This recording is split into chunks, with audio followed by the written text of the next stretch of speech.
keahlian dalam pengetahuan untuk pekerjaan kita, untuk profesi kita, yaitu dari pendidikan, terus dari pelatihan, dan juga pengalaman-pengalaman yang telah kita lakukan. Contoh, kita telah bekerja di sebuah perusahaan. Nah, jadi di situ kita sudah memiliki pengalaman untuk bekerja atau tidak. Seperti contoh, kita melakukan PKL di sekolah. Nah, itu juga menjadi suatu pengalaman untuk kita melamar pekerjaan di sebuah perusahaan. Selanjutnya yaitu adanya kaidah dan standar moral yang sangat tinggi. Jadi di sini sifat etika profesi yang kedua yaitu adanya kaidah dan standar moral. Jadi kita sebagai etika profesi itu harus memiliki standar moral yang sangat tinggi. Jadi kita sebagai seorang pekerja harus memiliki standar moral yang tinggi yang harus berdasar dengan kode etik profesi. Agar nantinya kita ketika terjun dalam dunia kerja, kita dapat memberikan pelayanan yang baik sehingga masyarakat mampu mempercayai kita dan mereka mampu memberikan kita nilai-nilai yang baik. Selanjutnya yaitu mengabdi pada kepentingan masyarakat. Artinya setiap pelaksana profesi harus meletakkan kepentingan pribadi di bawah kepentingan masyarakat.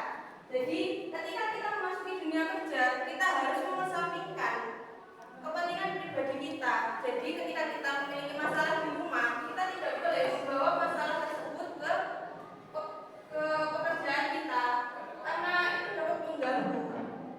Seperti contoh, ketika kita memiliki masalah di rumah dan kemudian kita membawa masalah tersebut di perusahaan, di dunia kerja kita, nantinya dampak yang akan ditimbulkan itu juga kepada kita.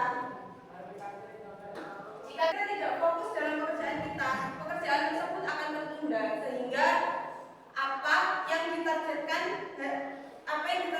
kita pada hari itu akan tertunda dan tidak akan menuju untuk sukses, tidak bisa maju dan berkembang seperti itu. Selanjutnya adanya izin khusus untuk menjalankan suatu profesi.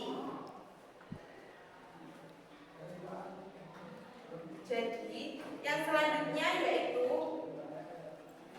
setiap profesi yang akan kita jalankan itu harus mendapatkan izin khusus terlebih dahulu. Seperti contoh, ketika kita ingin membuka bisnis. Nah, di situ jika bisnis kita besar, kita harus mendapatkan izin dari pemerintah. Jika kita membuka usaha kecil-kecilan seperti usaha estek, kita akan menggunakan tanah orang lain. Nah, dari situ kita harus mendapatkan izin khusus tersebut kepada pemilik tanah. Selanjutnya, jika kita bekerja di suatu perusahaan, kita harus mendapatkan izin khusus tersebut dari atasan kita. Seperti contoh, ketika kita masuk dunia kerja, kita harus menghadapi interview, wawancara. Nah, maka izin khusus tersebut didapatkan dari wawancara tersebut.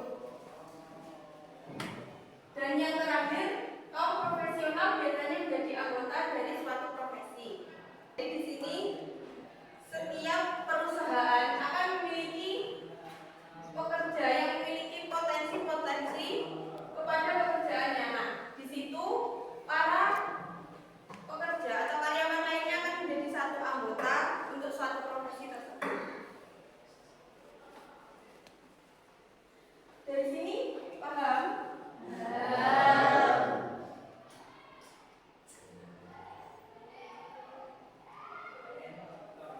Dan yang terakhir ada manfaat etika profesi.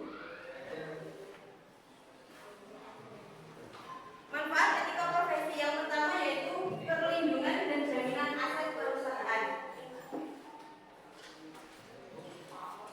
Jadi karyawan yang memiliki etika tinggi dalam lingkungan kerja, maka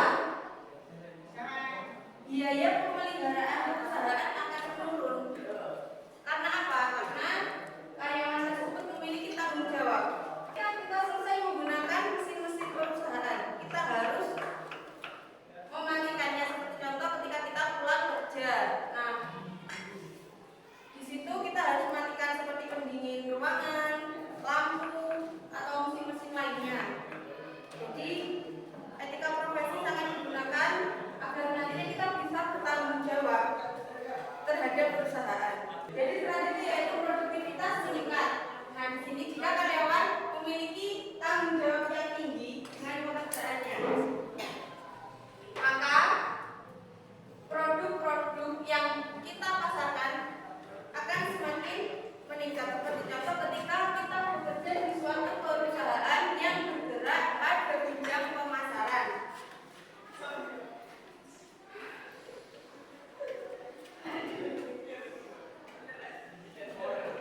hal-hal negatif yang akan kita lakukan kepada perusahaan kita, seperti contoh korupsi. Nah, ketika kita memiliki etika profesi yang baik, kita tidak akan memikirkan hal-hal seperti itu. Jadi kita mampu terhindar dari masalah hukum. Dan yang terakhir yaitu perusahaan mampu meraih kesuksesan. Nah, di sini ketika kita menciptakan lingkungan yang sehat dan kita memiliki etika profesi yang baik, maka kita mampu meraih kesuksesan bersama. Karena apa? Karena kerjasama kita dengan karyawan lainnya itu benar-benar baik. Jadi kita dapat menyelesaikan masalah-masalah yang ada di perusahaan itu secara bersama-sama. Dari sini paham? Apakah ada yang ingin ditanyakan? Saya enggak. Bagaimana jika suatu profesi dijalankan tanpa adanya etika profesi, maka apa yang akan terjadi?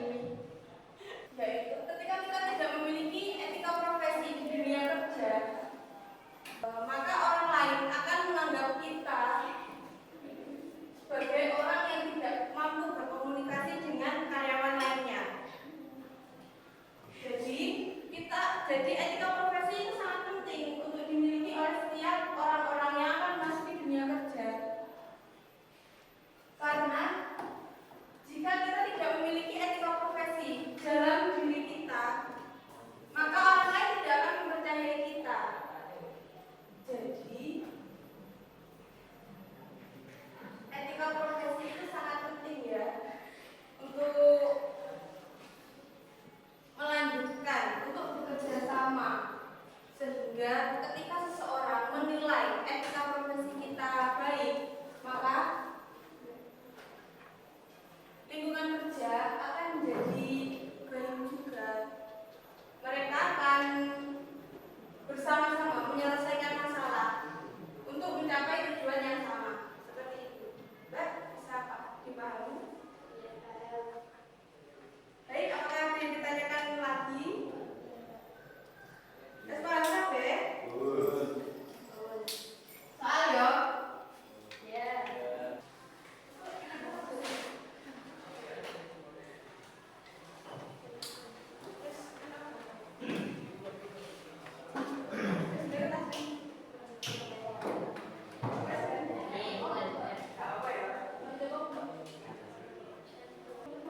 Jadi di sini saya akan memberikan 3 soal untuk didiskusikan bersama.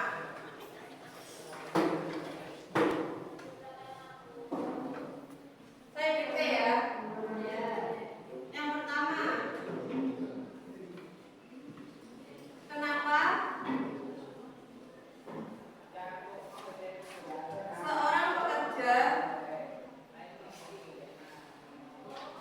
harus memiliki etika profesi?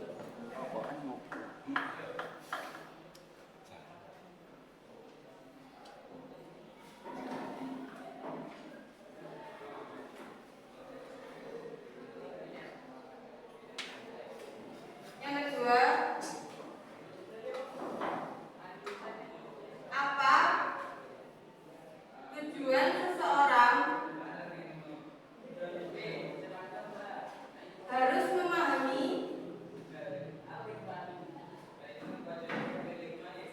tentang pentingnya etika profesi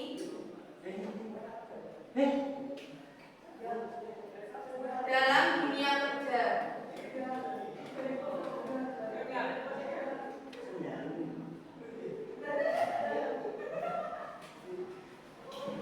Sudah? Yang ketiga, jelaskan kaidah